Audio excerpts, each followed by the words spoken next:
2021 학년도 3월에 진행되는 편입 인강 박람회에서 생명계열과 의학계열, 의약학계열에 진학에 필요한 생명과학 과목에 대해서 소개해 드리려고 합니다. 예, 저는 엄은미라고 하는데요.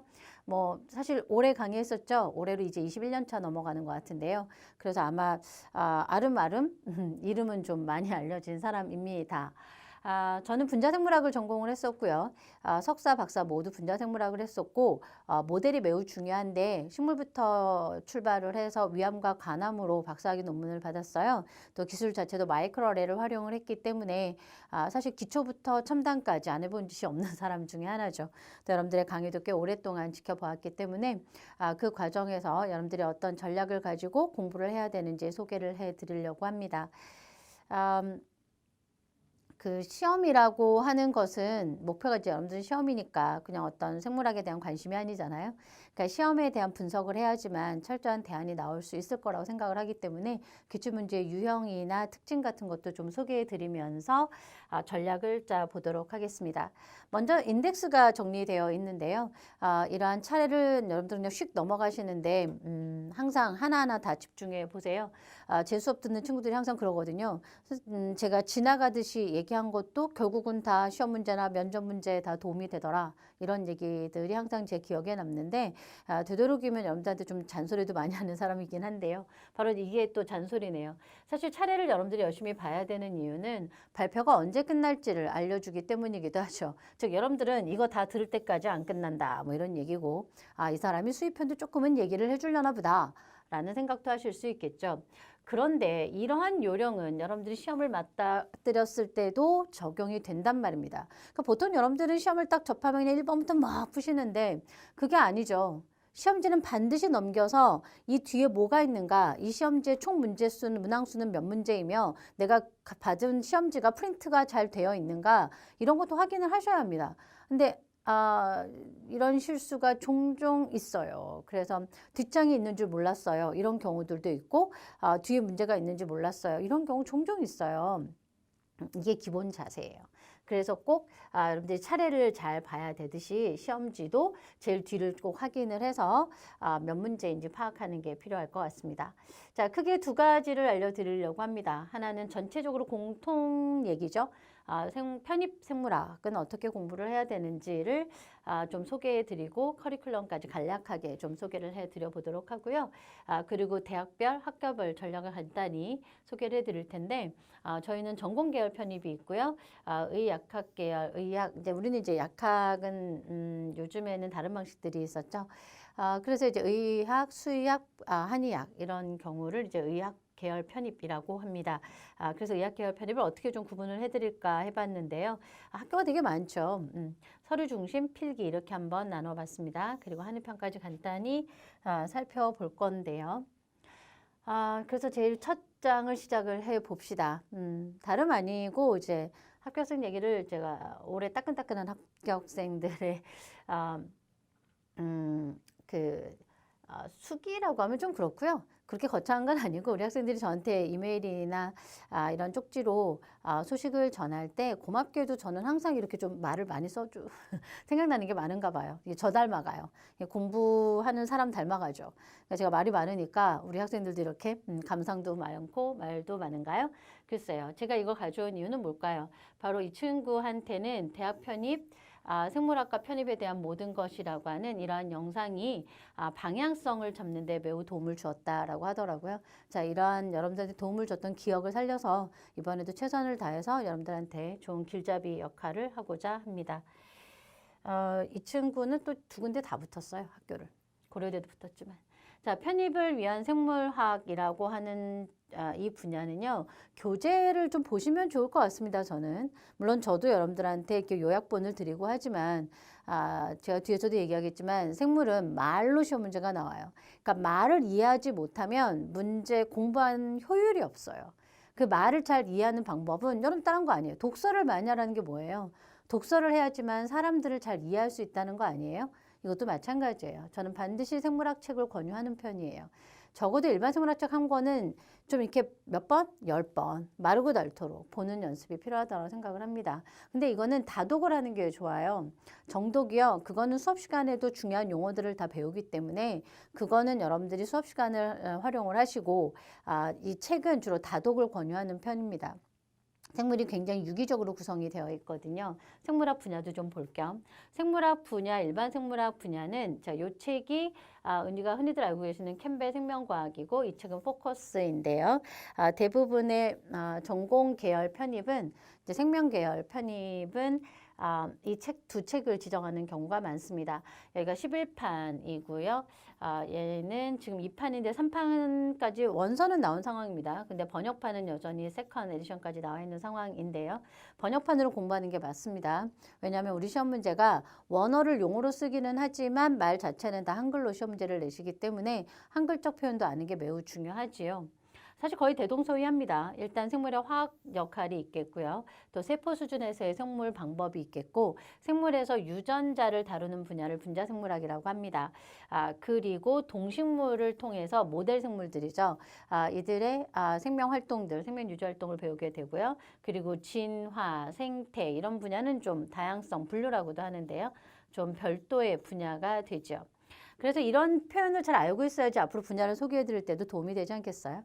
예, 그래서 거의 대동소이하다라고 하는 건데 보통 전공 계열 편입은 이 두 책을 제가 소개를 해드리고요.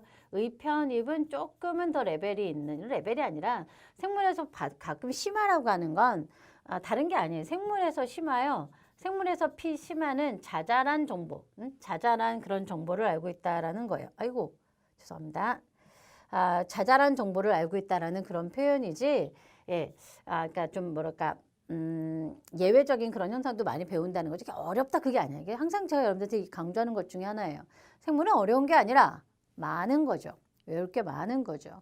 예, 그래서 그런 심화 분야를 담고 있는 책은 죄송합니다. 바로 이 라이프라는 책입니다. 생명 생물의 과학이라는 이 책을 의편입에서는 그러니까 의학 계열 편입은 다 추천을 하는 편이에요. 훨씬 더 내용이 많아요. 이거는 그냥 대표적인 한 예제를 보여드리는데요. 거의 대부분의 학교들이 대동소이하거든요. 아까 보셨죠? 우리 생물의 특징에 생화학 세계가 있었죠. 그러니까 화학 조성이 있었고 그런 화학 조성과 더불어서 세포 그리고 유전자와 분자 생물학. 아이고 죄송합니다. 제 손이 닿는군요. 예. 그래서 이게 실시간이지 뭐. 그래서 분자 생물학이나 이런 분야들이 지금 보시면 거의 반 이상을 차지하죠. 이게 일반 생물학 챕터에서는 한 21장 정도까지 해당이 되거든요. 그러니까 이 분야가 가장 많이 출제가 되고요. 사실 이 세포 분야는 거의 동물생리학에서 반복이 되는 거예요. 그게 또 11%죠. 그러니까 대략 퍼센테이지예요, 이거는. 그러니까 사실 이 동물생리학에 대한 공부가 세포 수준에서 계속 반복된다고 보시면 돼요. 그리고 식물, 진화, 생태는 좀 적게 출제가 되죠. 그래서 생물 공부를 할 때는 세포, 유전과 분자생물, 동물생리학을 그리고 생화학을 주요 분야라고 하게 되고 이 분야는 보통들은 특강으로 다루어지는 경우가 많아요. 왜냐하면 이 분야는 조금은 전공 계열도 심화돼서 출제가 될 수 있는데요. 심화, 좀 자세하고 다양하게 공부할 수 있다 이런 뜻이에요. 그러니까 그렇게 되는 이유는 간단해요. 생명 계열 수업 학과들이 2학년 때 바로 이 세포학이라는 전공 서적과 생화학이라는 전공 서적을 배우게 돼요. 거기에 분자생물학도 포함되어 있거든요. 그러니까 당연히 그 분야는 조금씩은 깊게 출제될 수도 있는 거죠. 그리고 이 분야는 딱 출제는 돼요, 당연히. 근데 딱 일반 생물학 수준에서 나와요. 그래서 제가 일반 생물학 책을 열심히 봤으면 좋겠다라고 하는 거죠. 생물 과학이 어떻게 출제되는지를 좀 소개를 해드렸다면 학습 요령이 나오겠죠. 자, 어떻게 학습하는 게 좋을까요? 제가 여러분들한테 제안하는 건 딱 3가지. 너무 많이, 그지? 딱 3가지만 해봐 드릴게요. 첫 번째, 서남기 후 이해. 이거 어쩔 수 없어요. 예. 우리나라가 왜 그렇게 이해 중심보다는 암기 중심의 공부를 하냐고요? 간단해요. 너무 많아서. 우리나라는 공부량 많아요. 학습량이 은근히 많아요. 그러니까 제가 지금 고등학교 교과서까지 다 보는 사람인데 고교 교재를 봐도요. 사실 쓱 읽기에는 뭐 별게 없네라고 하겠지만 사실 아는 사람이 보면 어마무지한 내용들이 있어요. 굉장히 어려워요, 사실은. 그러니까 그런 내용들을 간단하게 교과서에 써놨지만 그거를 알아들으려면 많은 지식이 필요하거든요. 그 많은 지식을 배워야 되니까 어쩔 수 없이 암기를 먼저 시킬 수밖에 없는 거죠. 그리고 제가 늘 강조해드리지만 생물에서는요. 생물을 이해하고 싶으시다고요? 여러분들이 남자친구, 여자친구 이해가 되든가요? 가끔 이해가 안 가. 왜 삐졌는지, 그치? 그래서 어떻게 해야 돼? 항상 여러분들한테도 그 정보에서 알려드리는 거예요. 암기하시라고. 외우시라고. 아, 우리 남친이나 우리 여친은 신기하게도 이걸 싫어해. 왜 싫어하는지 모르겠어. 그걸 왜 이해를 해? 그거 이해 안 돼요. 사람 이해 안 돼요. 힘들어. 하지만 그 사람을 배려하는 마음으로 몇 가지는 좀 알아야 되겠지만 외워놓는 거죠. 아, 뭐 굳이 싫다는 걸. 왜 그렇게 열심히 하세요? 아, 이건 외워서 내가 하지 말아야지. 근데 나중에 가면 이해가 된다, 이제. 맞아요. 같이 경험을 하다 보면 이 사람이 이래서 이런 걸 싫어하는구나. 이 사람이 이런 기억 때문에 이런 걸 별로 안 좋아하는구나. 맞아요. 생물도 그래요. 그래서 생물도 먼저 많이 외워요. 외우면 그게 이해되는 날이 반드시 와요. 예. 더더군다나 생물학계 학습 자체가 좀 반복적이거든요. 시작은 동물 생리학에서 공부를 한 내용들을, 그러니까 우리 인체 보다가 인체가 세포로 되어 있대. 그래서 세포로 내려갔다가 세포가 결국 화학 분자래. 화학으로 내려가 봤죠. 근데 그 화학 분자 중에서 DNA가 생물의 모든 현상을 지배한대요. 그래서 DNA에 대한 공부가 좀 집중된 거 아닌가요? 근데 오늘날 여러분들은 너무 세포나 DNA만 공부하시거든요. 오히려 생리학을 공부 잘 안 해요. 그러면 안 돼요. 그러면 이해하기는 어려워질걸요. 왜냐하면 목적 자체가 내 몸을 이해하기 위해서인데 여러분들은 마이크로한 세계만 빠져 있으니까요. 가끔은 이렇게 거시 세계로 좀 나와주셔야죠. 자, 그래서 이렇게 반복적으로 공부가 돼요. 그래서 일단은 많이 암기해 두시면 이해가 와요. 그리고 끝까지 배우기. 저 이거 되게 강조하는데요. 생물은요. 지금 제가 말씀드린 것처럼 메비우스띠 같아요. 그래서 처음에 세포학을 배울 때 이게 뭔 말이야? 라는 생각이 드는데 근데 조금만 공부를 해보면 이게 생리학에서 나와요. 이게 생리학을 배워야 제가 이해가 되지 내 몸이니까. 여러분들이 뭐 DNA하고 RNA 인터뷰를 어떻게 할 거예요? 하지만 생물은 가끔 인터뷰도 되고, 그지? 인간도 좀 인터뷰가 되고. 그래서 세포학에서 배운 것을 생리학에서, 생리학에서 배운 것을 다시 세포학에서 이렇게 계속 반복돼요. 생물학의 공부는. 그래서 처음에 앞에 공부 조금 막혔다고 모르겠어. 하지 말아야 되겠어. 이게 아니에요. 가보세요. 끝까지 가면 다시 메비우스띠에서 계속 돌아. 계속 돌기 때문에 이해가 된단 말이에요. 그래서 아까 제가 생물책을 여러 번 보면 좋겠다라고 얘기하는 이유가 바로 그거예요. 그러니까 앞에서 한 줄 읽고 어떻게 할지 이거 아니지. 그리고 생물학적 세계 자체도 많이 경험해야지만 그 앞에 말을 진짜 그 말 뜻을 이해할 수가 있단 말이에요. 그 말이 이게 말 뜻도 이해가 아니고 말의 의미를 알 수 있는 거죠. 그래서 끝까지 배우기. 그러니까 제발 우리 한 달 듣고 그만두기 않는 거야, 그렇지? 그러니까 저희는 더더군다나 2달 간격으로 반복되니까 2달만 딱 버텨보세요. 그리고 딱 한 번만 더 해보세요. 제가 다 많이 바라지도 않아. 그러니까 한 스텝 배우고 딱 한 스텝만 더 배워보면 여러분들이 알아요. 이게 반복되는 거구나. 그래서 전에 이해가 안 갔던 것이 이게 좀 되는구나. 암기를 해놓으면 이해가 되는구나. 된다니까요. 들어두면 뒤에 것도 들어두면 앞에 게 이해되고 앞에 게 들어두면 뒤에 게 이해가 된다니까요. 또 한 가지는 문제풀이. 이 가끔 오해인데 뭐냐면 문제풀이를 여러분들이 자기 실력을 테스트하는 용어로 쓰시거든요. 근데 좀 안 그래. 우리는 문제풀이를 좀 배우셔야 돼요. 문제풀이를 배우라고요. 그러니까 제가 여러분들한테 뭐 문제풀이 강의를 수강하라고 막 이런 게 아니라요. 안타까워서 하는 얘기예요. 왜냐면 2가지 문제 때문이에요. 하나는 이론 배울 때 모든 걸 해드리고 싶지만 사실 진짜 생물이 자잘한 내용들이 되게 많아요. 예외가 많고 아시잖아요. 생물 법칙 없는 거. 멘델 유전 법칙밖에 없어요. 그런데 그 멘델 유전 법칙도 1시간 배우면 예외를 5시간을 배워. 그러니까 그런 게 저희 생물의 시스템이에요. 그러니까 그 일부 이론은 많이 자주 안 나오는 이론은 문제풀이로 빼놓을 수밖에 없어요. 그래서 문제풀이를 하면서 또 배우는 거야. 이론을. 이런 이론이 더 추가적으로 있구나. 이런 예외도 있구나. 그래서 문제풀이까지 하셔야 되고요. 2번째는 말씀드렸죠. 우리는 말로 내는 문제라니까 말로. 옆 동네 문제, 전 옆 동네라 그래요. 미트, 피트, 수능, 대부분 그림이 있죠. 그죠? 요즘엔 거의 다 그림들이 나와요. 우리 문제, 그림. 요즘엔 많이 늘었어요. 맞아요. 저도 그건 인정하는데 아무리 그래도 말이 많아요, 저희는. 그러니까 말을 알아들어야 돼요.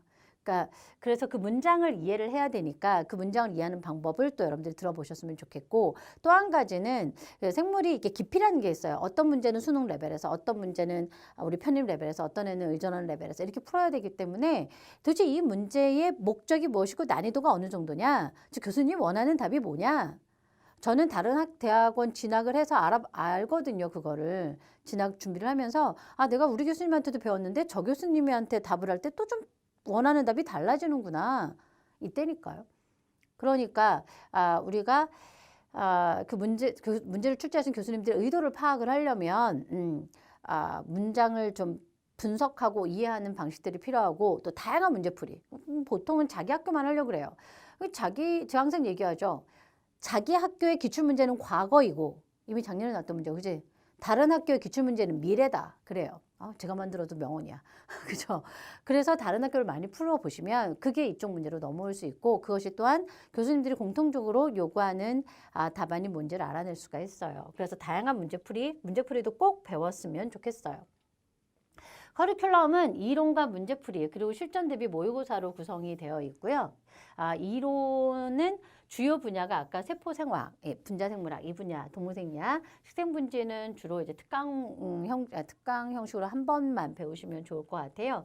그래서 주요 분야는 기초, 기본, 심화에 계속 반복돼요. 저 같은 경우는 기초에서는 이 모든 걸 다 보여드리고요. 기본, 심화 공부할 때는 주요 분야만 해요. 그리고 식생분자는 특강으로 이렇게 들어가죠. 그래서 기초 이론, 기본 이론, 그리고 저는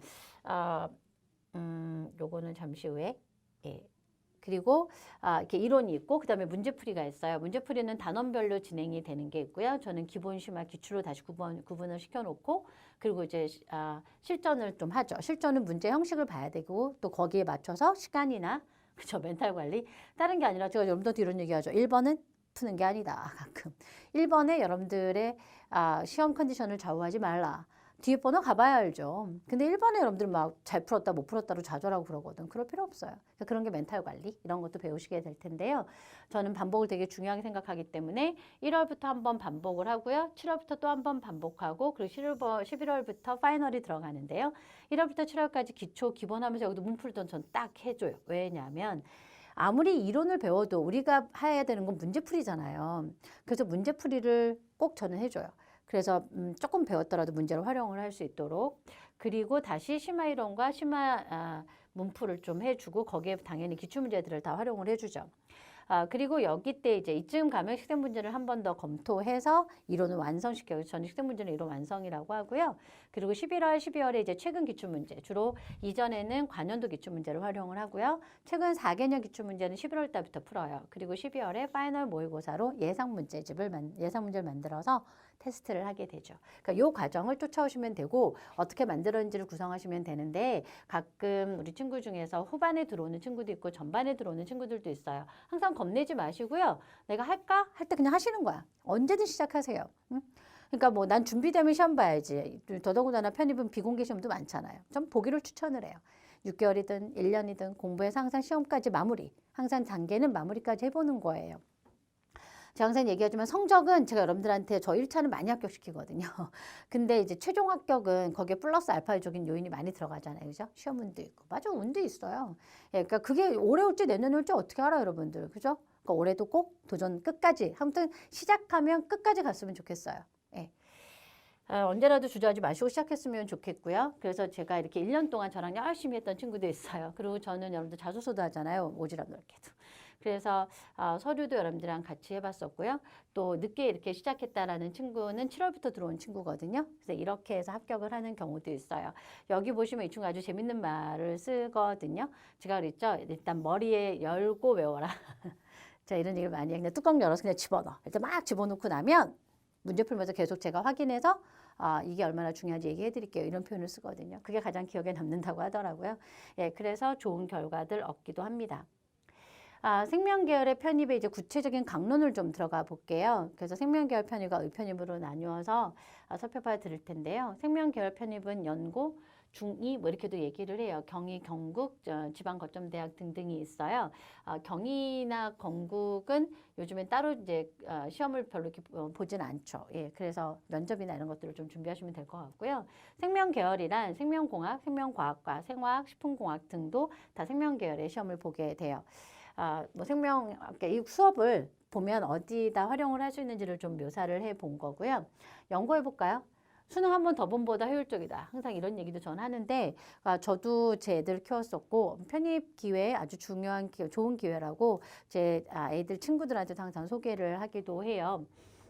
사실 수능 말이 그렇지 그거보다는 과목 수도 적고요. 그죠? 주로 연고는 생물하고 화학을 모두 보는 특징이 있습니다. 그리고 생물화학을 모두 잘 봐야 되긴 하겠죠. 생물은 전 분야가 출제가 되고요. 그중에 세포학하고 생화학 분야는 조금은 깊은 내용이 출제되기도 합니다. 이건 문제에서도 경험을 해드릴 거고요. 연세는 50문항 기출을 하고 되고 고려대는 주관식이 출제가 되며 되게 좀 다양한 창의적인 문제 형식이 출제되기도 합니다. 그리고 연세는 객관식 40문항에 보통 단답형이나 약수령, 짧게 서술을 하는 것이 한 10문제 정도 기출이 되죠. 그러므로 전범위 고른학습이 필요하고요. 다양한 문제풀이가 필요하다는 건 이런 창의적인 문제에 접근을 하기 위해서입니다. 뭐 신기한 거 나와도 저는 별로 우리 학생들 두려워하지 않아요. 왜냐면 매번 이상한 걸 많이 보게끔 하니까 그게 필요해요. 그리고 주관식은 많이 써봐야 돼요. 그래서 자꾸 이렇게 주관식 답안도 평상시에 점검을 하게 되는데요. 다른 게 아니에요. 여러분들 필기도 좀 써보고. 그러니까 필기 제가 약간 필기도 말체로 많이 쓰기 때문에 그러니까 딱딱 단어로 끊어지는 게 아니라 저는 문장체로 많이 쓰거든요. 그래서 자꾸 그것도 베껴서 써보다 보면 그게 주관식 연습이 되고요. 예, 또 하나는 일반 생물학책의 summarize 여러분들 자꾸 한번 베껴서 써보세요. 그러면 그 말투를 여러분들이 배울 수가 있어요. 그게 좀 잘 쓰는 거겠죠. 중앙대하고 이화여대인데요. 지방 거점 국립대와도 거의 비슷해요. 예, 그리고 건대나 이런 학교도 좀 비슷한 편이어서요. 전 분야 포함이 많이 되고요. 식생분진이 빠지지 않고 꼬박꼬박 나오는데 연고는 가끔 빠질 때도 있고 그러거든요. 들락날락 하거든요. 여기는 꼬박꼬박 나오는 편이고요. 30문항 객관식이 중앙대이고요. 이대는 20문항 객관식에 20지선다 10개가 들어가는데요. 이 20지선다가 굉장히 좀 창의적인 문제 양식을 보이게 돼요. 예를 들자면 유전이나 계산. 생물에서 숫자 제법 많아요. 예, 예를 들자면 여러분들 뭐가 있을까요?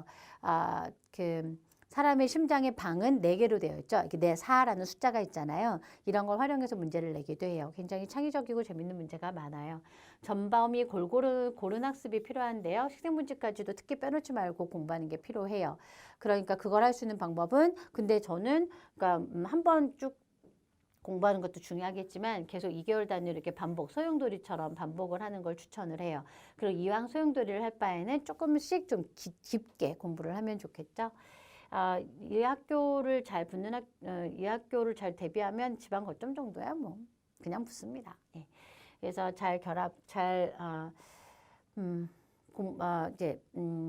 지방 거점 대학을 또 공부하는 친구들도 있으니까요. 또 지방 거점 대학 갔다가 다시 이렇게 서울권으로 올라오기도 하고 그래요. 예, 그리고 다양한 문제풀이를 해야 된다는 건 이들의 문제가 좀 뭐랄까요? 형식도 다양하니까. 그리고 이 학교의 문제는요, 연고 중위부터 시작해서 뭐 입편입까지 모든 학교의 기본 유형을 보여줘요. 그러니까 이 정도는 알아야죠. 참고로 몇 점이요? 글쎄 몇 점이라는 게 좀 정확하게는 왜냐하면 다 비공개 시험이라 어려운데요. 중앙대는 약간 오픈되기 때문에도 말씀을 드린다면 요 학교는 보통 90점대 이상은 맞추셔야 돼요. 점수로 하자면. 그리고 연고 같은 경우는 80점 이상이고 약간 좀 차이가 있긴 하죠. 그죠? 문항수도 그렇고 약간 깊이도 그래서 그래요. 그 다음에 의학 계열이에요. 의학 계열. 의학 계열 편이면 색깔을 좀 제가 구분을 했는데 잘 보이신지 모르겠다. 그러니까 의학 계열은 많아요. 학교가 중대, 경희, 연세, 미래캠 이런 경우에는 이제 서울권들이 요즘에 많이 등장을 하고 있죠. 또 고려대도 이제 막 등장을 하고 있고요. 근데 이런 학교들은 중앙대나 고려대나 이런 학교는 좀 전에 보신 것처럼 전공편입과 공부를 좀 시험제로 공유하기도 해요. 연세 미래캠도 있고요. 한림하고 관동은 주로 서류 위주로 가고요. 원광, 고신, 건양이나 죄송합니다. 인제대학교 이런 데들 개택하 모두 시험을 보게 됩니다. 그러니까 주로 시험을 많이 보는 학교들을 목표로 하는 경우도 있지만 서류도 준비되신 분들은 반드시 도전을 해봐야 되겠죠. 의학 계열이라고 하는 건 의학, 치의학, 수의학, 한의학 등등이 포함되어 있습니다. 말씀드린 것처럼 이번에 이거 한림인대 합격생이 잠깐 올려놓기도 했고요. 대카도 1차 붙었다고 했었고, 그리고 가운데 수의학이 붙은 학생도 있었는데요. 여기 보면 제가 수의학 교실을 추천을 해줬는데요. 제가 책을 빌려줬어요. 그래서 이 책은 이제 충남이나 이렇게 그러니까 수의학 개론 시험 보는 학교가 있어요. 근데 그렇게 시험을 보지 않는 학교라도 나중에 말씀을 드리겠지만 수의학은 면접할 때 수의학에 관련되는 내용들이 나와요. 그래서 외우진 않아도 저는 한 번쯤은 반드시 읽어보기를 추천을 해요. 그래서 제가 이렇게 가끔 빌려주기도 한다고. 이 의학계열 편입을 하기 위해서는 세포학, 생화학, 분자생물학이 같이 들어가 사실 이게 겹치는 분야가 되게 많아요. 그러니까 세포학의 화학적 조성, 화학 조성이나 이런 거 완전 공통이죠. 예, 그리고 세포의 구조와 특징이 이제 세포학 그리고 세포 분열이 좀 고유한 영역이라면 조금은 생화학은 물질 대사. 물론 다 물질 대사도 나오긴 하지만 좀 더 집중되어 있고요. 분자생물학은 그중에서 핵산만 집중하잖아요. 그래서 유전자 발현 조절 기전이 좀 더 자세히 가지고 있는 내용이죠. 그러니까 사실 이 세 분야는 거의 대동소이해요. 그래서 여러분들이 학교에서 수업을 들을 때도 세포학 수업 듣고 뭐 그 다음에 생화학 수업 들으면 좀 많이 도움이 되실 거예요. 두 개를 동시에 진행하면 조금은 버거우실 수 있고요. 외울 게 많아서요. 그러니까 의학 계열의 주요 추가 과목이라고 하는 건 다른 게 아니라 이 분야를 조금은 공부를 해주셨으면 좋겠다라고 하는데 생화학, 세포학, 분자생물학 책 어떤 책이든 추천을 합니다만 저는 주로 세포학이라고 쓰여진 책을 좀 추천을 합니다. 예를 들면 필수세포생물학이라던가 혹은 세포분자학, 그러니까 쿠퍼의 세포학 뭐 이런 책들을 좀 추천을 하죠. 의학계열에서는 가장 많이 보는 책이에요. 그래서 아무래도 의학이니까 우리나라 상위 0.5에서 0.1% 학생이 들어가는 곳이니까 예, 그래서 세포학책 한 권 정도는 추가로 더 보시면 좋겠다라는 생각이 들고요. 물론 그걸 제가 요약을 해서 여러분들한테 전달을 하지만 약간 레퍼런스처럼 아까 말씀드렸죠. 외울 거는 제가 여러분들한테 추려서 알려드리지만 이게 흐름이 어떻게 가는지를 좀 보기 위해서 책을 가까이에서 자꾸 읽었으면 좋겠다라는 거고요. 지금 한림, 관동인데요. 한림하고 관동이나 이런 학교들은 이제 서류 중심 학교죠. 이 서류 중심 학교에서는 아무래도 경력을 좀 잘 보여줘야 돼요. 그래서 학업과 비교과 활동이 제시되어야 하고요. 학업에서는 이제 뭐랄까 전공 기초 수업을 어느 정도 전공 기초 수업을 요구하는 학교들이 대부분이죠. 뭐 생물학이라던가 화학이라던가 이런 전공 기초 물리도 얘기하는 학교들도 있어요. 그런 전공 기초 수업을 좀 수강을 하셔야 되고요. 비교과 활동은 리더십과 봉사심을 보여주기 위해서 필요합니다. 서류라는 게 그런 거죠. 뭐 그리고 그 의학은 특히 사회에 대한 봉사를 매우 중요하게 생각을 하기 때문에 봉사심을 보여줄 수 있는 그런 이력을 가지고 있어야 합니다. 그러니까 그런 경력을 잘 추려야 되고 이런 경력은 반드시 서류화 하셔야 합니다. 즉 공식 서류화 해야 한다고요. 예. 그래서 그냥 말로만 쓰는 게 아니라 물론 정 안 되면 그래도 자소서에 이렇게 제시는 하는데 그래도 근거가 있는 게 좋겠죠. 되도록이면 서류를 미리미리 마련하시면 좋겠습니다. 결국 학업을 잘했다는 건 학점 관리일 텐데요. 학점 관리도 필요하고요. 외국계 계열 학생들 같은 경우에는 저희 국내에서는 퍼센트화되는 점수를 요구해요. 그래서 이제 그 성적표를 받으실 때 특별하게 그런 걸 안 해주면 요청을 하셔도 반드시 받아두세요.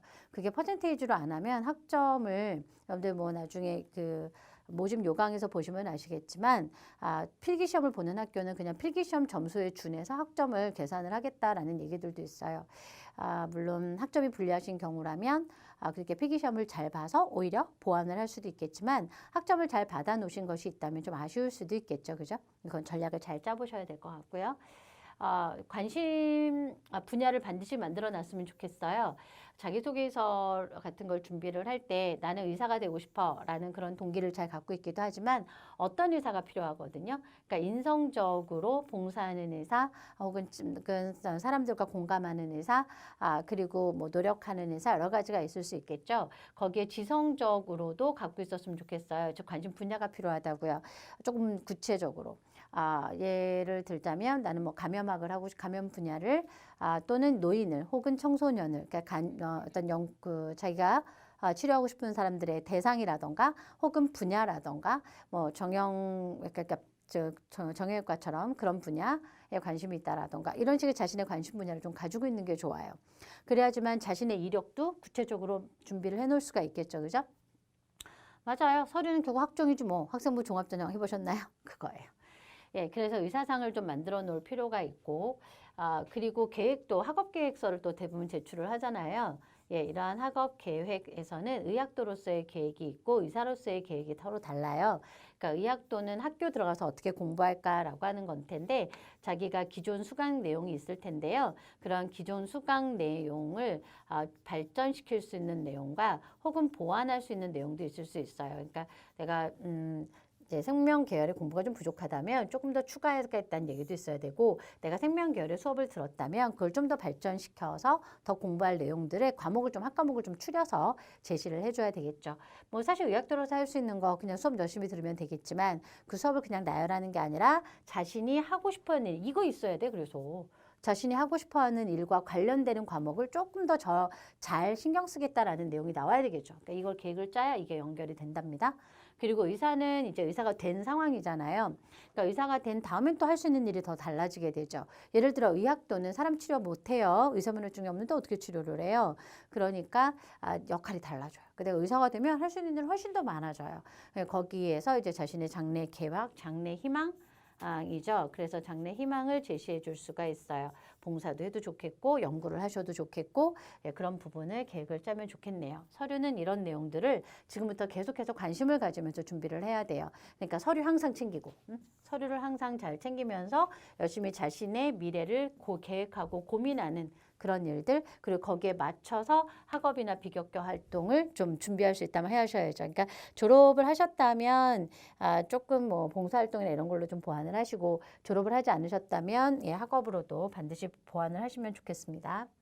준비를 하시면 좋겠고 원광, 건양, 중앙, 경희, 대카 이런 등등의 학교들인데요. 사실 이들은 전공 편입과 유상 계열이라고 한다면 주로 중앙대 라던가 고대라던가 이런 경우고요.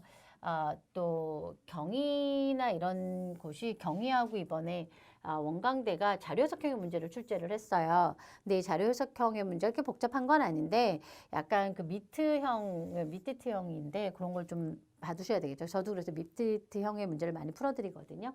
그러니까 그런 문제를 가지고 대안을 세우시면 될 거예요. 대구 가톨릭 때는 약간 생화학 분자를 많이 내서 조금 놀라게도 했었는데요. 그러니까 사실 기본적으로 아미노산이라던가 DNA 염기라던가 이런 화학 구조는 좀 외워놓는 편이에요. 그러니까 생물에서도 화학적 부분이 좀 넘어오기도 한답니다. 그래서 일단 전 분야에 그러니까 중앙대도 그렇고 원광대도 그렇고 그냥 생물의 뭐 식생분지까지 포함을 해서 전 분야가 출제되거든요. 그러니까 기본적인 공부를 해두시고 말씀드린 것처럼 세포학, 생화학을 좀 깊게 공부하는 게 요령일 수 있고요.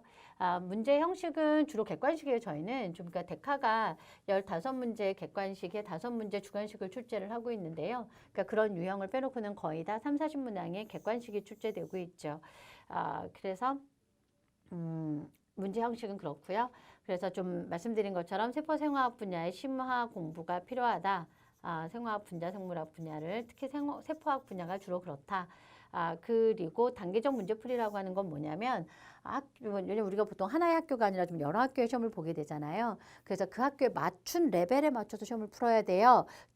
중앙대처럼 그러니까 고대처럼 전공 계열의 시험에 또 맞는 해석법이 있고 의학 계열에 맞는 시험 해석이 좀 있어. 이게 단계가 좀 다르단 말이에요. 그래서 그걸 좀 여러분들이 잘 이해를 하실 필요가 있는데 그걸 하려면 그래서 저는 사실 여러분들 의학 계열한테는 전공 계열의 기출 문제와 의학 계열 전공 문제, 의학 계열의 기출 문제를 다 풀어드리거든요. 다 하라고 하고 그래서 이제 나중에 가면 의학 계열은 좀 공부할 양이 많아지는데요. 그러니까 이론 부분에서도 심화 부분이 추가돼서 공부할 게 많아지고 또 문제풀이도 전공 계열과 의학 계열을 모두 풀라고 하니까 되게 많아지죠. 당연하지 않겠어요? 여러분들 상위 0.1%. 여러분들의 꿈을 이룰 수 있는 몇 안 되는 기회란 말이에요. 그리고 여러분들이 사실 의사는 저희 오라버니 큰 오빠도 의사지만 뭐 저희 오라버니도 한 70세 이상까지는 진료를 하실 거라고 하는데 얼마 전에 90세 넘게까지 진료하셨던 여의사 선생님은 돌아가셨죠. 우리나라 국내에서도. 그러니까 평생 자기가 전문적으로 사회에 기여할 수 있고 나한테 자기 개발을 할 수 있는 아주 좋은 직업이잖아요. 이 정도 하셔야 돼요. 노력을. 그죠? 그리고 이제 수의는요, 충남, 전남, 강원, 전북 등등이 있는데요. 충남 제일 어려워. 맞아요. 제일 어려워요. 그래서 당연히 의학계열만큼 깊게 공부를 해 주셔야 되고요. 그래서 생명과학 전 분야, 그러니까 이렇게 그냥 전반적으로 내는 학교도 있고, 좀 어려운 학교들도 있어요. 그래서 당연히 전공 분야, 세포생화학까지 좀 깊게 공부하셔야 되는 데다가 아무래도 수의학 같은 데도 좀 관심을 갖고 있는 게 좋아요. 예, 그래서 수의학의 기초 정도는 알고 있었으면 좋겠다라고 했고요. 학교마다 20 플러스 20, 그러니까 생물 20, 화학 20 이렇게 출제되는 경우도 있고, 40문제를 출제를 했는데 막 시간 50분 주고 이렇게 하는 경우도 있어요. 그러니까 굉장히 빠듯하게 시험 문제를 풀게 되는 거죠. 그러니까 약간 훈련을 좀 열심히 하셔야 돼요. 그리고 은근히 이쪽이 면접이 또 중요하죠. 그래서 면접 분야에서 자신이 왜 수의학을 해야 되는지, 그리고 자신의 전공과 이거 굉장히 좋아하셔. 근데 이런 내용은 사실은 모든 면접이나 혹은 자소서의 기본입니다. 자신이 전공한 분야랑 어떻게 연계를 할 수 있는지, 생명 계열이면 발전시켜야 되고, 비생명 계열이면 융합을 여러분들이 추구를 하셔야 되죠. 그러니까 자기가 비생명 계열이라고 해서 나는 전혀 관계없는 걸 하고 있어요. 그러시면 안 돼요. 반드시 자기의 전공을 잘 살리셔야 돼요. 그리고 관심 분야를 명확하게 갖고 있어야 되죠. 제가 말씀드렸잖아요. 수의학 개론 정도는 공부를 좀 관심을 두시고 하셨으면 좋겠다라는 거죠. 이런 관심을 확인하려고 하는 거거든요. 자, 이렇게 해서 수의학까지 소개를 좀 해드렸는데, 아이고, 제가 한약을 빼먹었네. 이런, 어떡하죠? 예, 저 한약 학생들, 우리 대비 학생들은 서운하겠다. 아니요, 한의학이 좀 비교적 좀, 근데 시험은 좀 수월한 편이에요. 그래서, 어떤 식으로 보시면 되냐면, 수의는 의학 계열처럼 공부를 하셔야 된다면, 한의 쪽을 지원하시는 분들은 이제 전공 계열의 공부를 좀 하셔도 되는 그런 상황이라는 거죠. 하지만 그래도 그러니까 그러니까 여러분들이 최소한 공부, 더 많이 공부하는 거 당연히 좋은 거 아니겠어요? 하지만 최소한을 좀 잡아드리자면 예, 그렇게 목표를 잡는 것이 공부의 요령을 갖는 것이 좋을 것 같아요. 보통 저희가 수업을 개설을 할 때는 뭐 중대 이대반, 연대 고대반, 뭐 원광대반 이렇게 따로 만들기가 어렵죠. 그래서 저도 수업을 할 때는 크게 전공 계열과 의학 계열 이렇게 두 개로 나눠 놓거든요. 그리고 미트 계열 이렇게 나눠 놓는데 그래서 전공 계열을 쭉 이제 전공 계열은 연고 계열이든 중의 계열이든 쭉 전공 계열을 하시면 돼요. 아시잖아요. 연고는 화학을 좀 더 추가로 공부하셔야 되고 중대하고 이대는 생물만 보기 때문에 생물만 하면 되잖아. 그 트랙을 따라오시면 돼요. 그리고 의학 계열은 의학 계열의 트랙을 쫓아가시는데 의학 계열 트랙 중에서 이제 이론은 좀 공유하는 경우가 많을 거고 세포생화학이 심화되며 문제풀이는 전공 계열까지 같이 하셨으면 좋겠다. 이런 얘기고요. 거기에 수의학 계열은 의학 계열의 트랙을 타시는 게 좋겠고 한의학 계열은 만약에 내가 너무 할 게 많아서 최소한의 공부를 하고 싶다면 전공 계열의 트랙을 이용하시는 것이 좀 전략적인 방법이 될 것 같습니다. 자, 끝냈어요. 그렇죠. 아까 보셨죠? 우리 이렇게 인덱스에서 제일 마지막이 이렇게 수약하고 한의학을 소개하는 걸로 마무리를 할 거라고요. 예, 이렇게 여러분들이랑 짧다면 짧고 길다면 긴 시간 동안 여러분들이 편입 생명과학을 공부해서 어떻게 내가 가고자 하는 꿈을 이룰 것이냐라고 하는 그런 분야를 대해서 쭉 소개를 해드렸는데 뭐 좀 도움이 조금이라도 되셨기를 바라고요. 저는 항상 그런 얘기를 해요. 공부는 좀 곰처럼 하시고요. 많이 공부해도 좋으니까. 하지만 문제는 좀 여우처럼 풀었으면 좋겠다. 어쩔 수 없이 우리는 목표를 가지고 있기 때문에 그 목표에 도달하기 위해서 효율적인 공부를 해야 되니까 효율적인 전략을 제시할 수 있는 트랙을 활용을 하시는 것이 여러분들이 성공할 수 있는 비결이 아닐까 합니다. 자, 이렇게 생명과학의 편입 준비 전략 소개해 드렸습니다. 감사합니다.